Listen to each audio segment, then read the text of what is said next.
What's going on, guys? For February 9th, 2020, I am Graham G.S. Matthews. Hope you guys are doing well. And we are a mere 24 hours removed from the launch of the XFL. Now, let me preface this video by saying I am not a football fan. I will not claim to be a football fan. I've only watched a handful of football games in my life, like NFL games I'm talking here. Like I've seen like high school and college games and stuff like that. But in terms of sitting down and watching it on TV, I've only probably watched a handful of games, and a majority of those games were likely the Super Bowl, including last week, which I thought was a good game. Let's go Chiefs. Just kidding. I have no real pull in that matchup between the 49ers and the Chiefs. But anyway, did I say matchup? I'm speaking wrestling here. I meant game. That goes to show how little I know about football. I know enough, but not too much at all. So I am not a football fan, though I did want to check out the launch of the XFL yesterday. There were two games, one at 2 p.m. Eastern, then another one at 5 p.m. Eastern. The first one I watched. I did not watch the second. I was going to watch it live. I didn't have the time. I got home a little later than expected. I was out doing errands and shit. So I got home and I watched it almost immediately. Just skip through the commercials and stuff like that. It was the DC Defenders versus the Seattle Dragons. And again, not being a football fan, I had zero idea of what to expect, to be quite honest with you. I think I'm not alone in saying that either, not the football fan thing, but that a lot of people, even those who do watch football regularly, didn't know what to expect from the XFL. I did a whole review of that awesome documentary that ESPN put out as part of 30 for 30 about 3 years ago, almost exactly, actually. I think I published that review of that documentary on Super Bowl Sunday 3 years ago. It's on here on the channel. I think it's under the miscellaneous videos if you want to check it out. But basically, it broke down the 30 for 30. This was the XFL is what it was called. You could still watch it online places. You have to buy it, unfortunately. There's nowhere it's available for free, as far as I could find. I really want to rewatch it at this point, because it was fascinating in terms of how hard the XFL crashed that first time. It did not exceed a first season. It was a fucking disaster. There were so many embarrassing elements to the league. And again, I'm not going to sit here and recall every detail of that documentary. But basically, from what I found, amongst other issues that the league had, I felt like there were too many similarities between the XFL and WWE. The WWE fans, there's a lot of crossover between people who watch football and professional wrestling. Not a lot, but definitely, there's definitely a group there who watch both. I know RJ, for one, watches both football and WWE, among other people. A lot of people in watching wrestling aren't hoping for a football league in terms of, I wish there was more WWE in the form of football. You know what I'm saying? Like, I feel like that's not what people were clamoring for. People were not asking for a NFL version of the WWE. That's what they tried to do. That's what they tried to go for, and it was an absolute disaster. From the nicknames to the dumb skits they used to do. The nicknames were one thing, but it really felt over the top, like they were trying too hard to be an alternative to the NFL. And it flopped hard. The games weren't great after a certain point, I believe. And again, the XFL is not going to have the same talent level that the NFL does. They're not going to have the Tom Brady's and all these other type of people. That's probably all that I know. They're not going to have, they're not going to have the Gronks and people like that. I can't sit here and say all the notable names that I know when it comes to football, but they're not going to have that A-list talent that the NFL does and probably never will have in terms of who they can get. They're basically NFL rejects, stuff like that. But what I looked at it as, again, not being a football fan, so this may be an inaccurate comparison here, I saw it as the independent scene of the NFL in terms of people that the NFL doesn't have that may used to compete in the NFL that were too good or not good enough to be in the NFL, but good enough to land this league. And I think it ended up being a great game. Again, I didn't watch the second game. I saw a lot of positive reviews, not from just my WWE timeline, but from other people who watch football only, who aren't wrestling fans, who wanted to check out XFL to see what it was all about. I saw a lot of positive reviews from a variety of people, which was really cool to see. Because I, again, for one, really enjoy the game. As someone who does not watch football all the time, I hate to sound like a broken record in repeating that, but it is worth mentioning. Because, again, for someone like me to sit there and want to watch the entire game from start to finish says a lot as to how entertaining the game was. Now, again, I have not seen enough NFL games in my life to really compare what was different about the two leagues. But how you can hear what's going on inside the box when they're reviewing plays, I think is really, really cool. You can hear what the referees are saying. I'm not sure if in the NFL you could hear what the coaches are saying. I thought that was a little weird. You could hear what was going on in the locker room and what the coaches were saying to the players.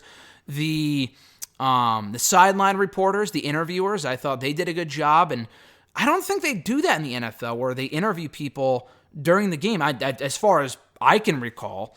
And again, it's all action. It's all like bump, bump, bump, bump, bump. There's no wasted time. It's just all action. Yeah, they have the sideline interviews, but I never really felt like, again, I was wasting my time in watching the game. It did last, the first one, a little over 3 hours, so it exceeded that 5 p.m. mark when the second game was about to go on. But I never at any point, aside from the commercials, did I fast forward through anything. I thought the introduction, the opening video package, whatever, was great. And honestly, above all else, and this isn't really the XFL's doing, and we'll really see if this is going to be able to... I'm not sure if it was the case in the second game, if it's going to be a case today. I know there's 2 more games coming up today. The New York Guardians are playing at MetLife Stadium, which I'll get to in a moment. There's 2 more games today. There was another one yesterday. But that crowd, man, that crowd for that first game between the Defenders and the Dragons was fucking awesome. Like, again, I'm not really sure if that's an XFL thing. Maybe it's because they had a smaller crowd. I mean, the place looked packed, for one thing. I'm not sure if it was a smaller stadium. Now, in looking up tickets for the MetLife tickets, for the Guardians games and stuff like that, they were extraordinarily cheap.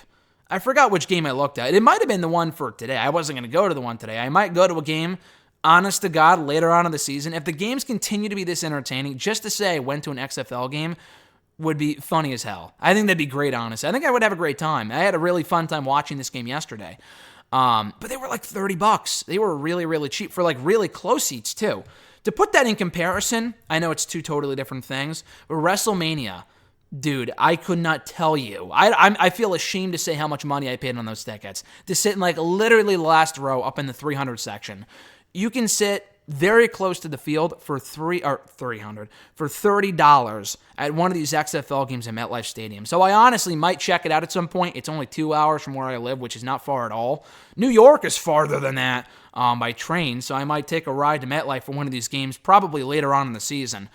They did announce that the conference championship, there's only 8 teams, which I think is good. They're not overdoing it. Going to keep it simple. They're going to have the tournament at the end of the season based on wins and losses, stuff like that. And I think the final championship game, like their version of the Super Bowl, will take place on April 26th, which is cool.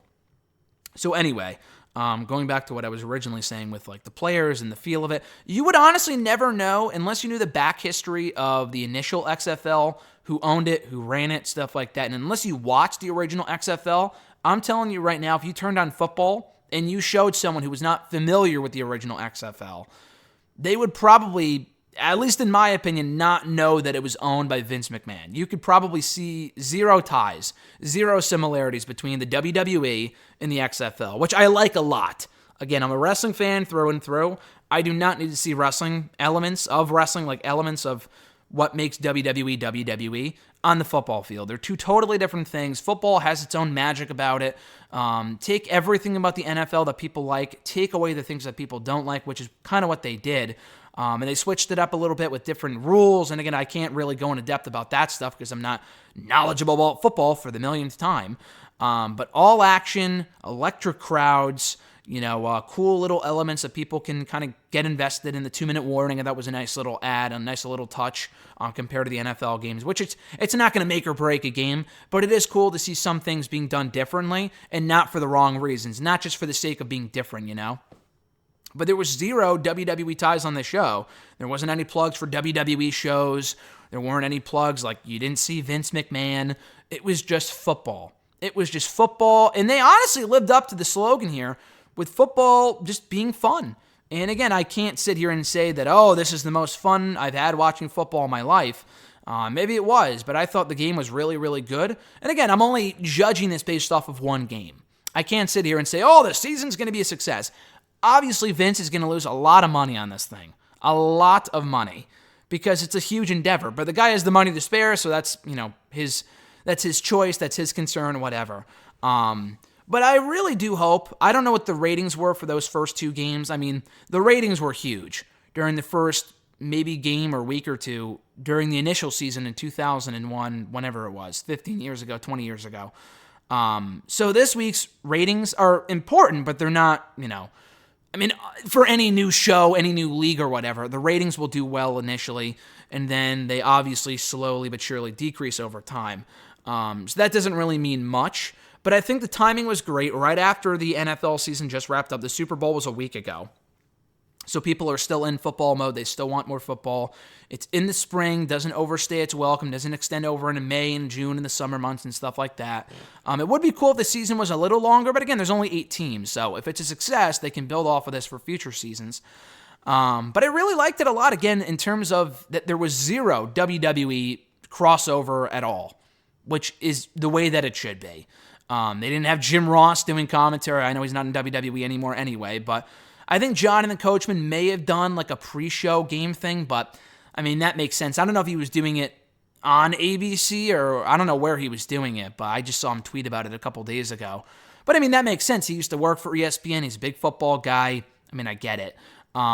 It's not like they're having Michael Cole commentate the games or they're having fucking Tom Phillips commentate the games. You know what I'm saying? Like, that would just be unnecessary. I thought the commentators did their job great. The interviewers did their roles. They were remarkable in their roles as well. And, there was a lot of interesting characters. I mean, again, I hate to compare it to wrestling. It's not a wrestling show, but like in terms of giving you a reason to care about some of these players, I thought, what was his name? I forgot his exact name. I think it was Brandon Silvers. He's kind of stood out to me initially before that flub towards the end that really cost the Dragons the win in the end. I mean, they were up at one point, I think maybe in the second quarter maybe, and then the defenders just bounced back and crushed them. They got like 2 consecutive touchdowns. This awesome interception, that was a great play. And then it was all over by like the beginning of the fourth quarter. There was no way the Dragons were winning that one.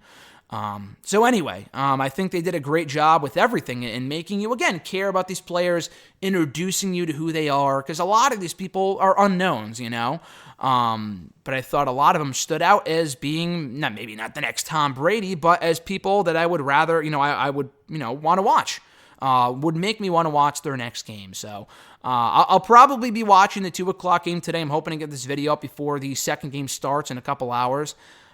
If the Guardians are playing it too, the New York Guardians, I'll probably be more inclined to watch that game, whenever it is, 5 or 2, I don't know. Just because I may go to a game at some point just to say I went to a game, because that would be fucking hilarious. But yeah, nonetheless, I thought the XFL debut was strong. Very happy to see it get the positive reviews that it did. And looking forward to seeing where it goes from here. I really do think that there is room for more football. It's not like we get football on TV like wrestling every frickin' day out of the week for, every week out of the year. WWE doesn't have an offseason, but the NFL does. The XFL kind of swooping in, taking that momentum from the Super Bowl, giving people what they want to see. And again, I'm not probably the best person to, give a review of the first game, the first weekend, just because for the millionth time, I'm not a huge football guy. You're going to have to ask people like RJ who, what they thought on it and people like that. But I was impressed. And as someone, I think it was important to offer my perspective just because, 1, I wanted to get my thoughts on it, and 2, just because I'm, as someone who isn't overly knowledgeable about the sport, I thought it was very well done, and it made me want to watch again. Will it make me a football fan? You know what? Stay tuned. We'll figure it out in a couple months. I guess we'll find out soon enough. But, be sure to check out the 2 games today, or one of the games, whatever. Very funny story, not really the story, but I was actually looking into getting tickets, not to one of the Guardians games, well, that too at some point, but one of the Los Angeles games, because I'm going to, not LA, but Anaheim, and LA is like an hour away, but I would make the trip if it was, if it meant going to, I don't know what their team name is, but the LA's team at some point this season, because I'm going to be in California next month from like the 13th to the 18th, and there's no games going on at that point, so unfortunately, I think they're playing a game that weekend, but it's away, it's not home, which sucks. But hopefully at some point you guys will see me at an XFL game. Hey, just to be a part of that crowd that they had on, I was going to say Sunday night. It's actually Saturday afternoon. It's Sunday as I speak right now. Just to be a part of that environment would be pretty fucking cool. So, would love to know what you guys thought of the XFL. Again, check out that documentary if you haven't already seen it from about 3 years ago. It's on YouTube for maybe about $1 or $2, so you're going to have to pay for it, but it's worth watching again because it was really, really good. A lot of comments from Vince himself, Dick Ebersol, who's in charge of NBC. I don't think he still is, but he was the head of NBC at that point. Obviously responsible for a lot of successful wrestling projects like, Saturday Night's Main Event and stuff like that. The relationship between WWE and NBC has been strong for a long time now. But the XFL was not among those successful projects. So hopefully they have better success this time around than they did 15, 20 years ago, because I think so far so good. But be sure to like the video, drop a comment, subscribe to the channel, and share this video as well. I very much appreciate it. In terms of other content coming up in the next couple days, honestly, I have no idea what's airing on the network in the next couple days, so there's probably going to be some miscellaneous content going up here in the channel tomorrow, so stay tuned for that. And more networking shills, #AskGSMs, or Wrestle Rant Radio excerpts and stuff like that coming up in the near future. So until then, guys, and also check out my Ms. and Mrs. review from Friday and my SmackDown review here on the channel from Saturday as well. Anyway, until next time, guys, I'm Graham GSM Matthews. Enjoy the XFL games today. Go Guardians, and I'll catch your ass down the road.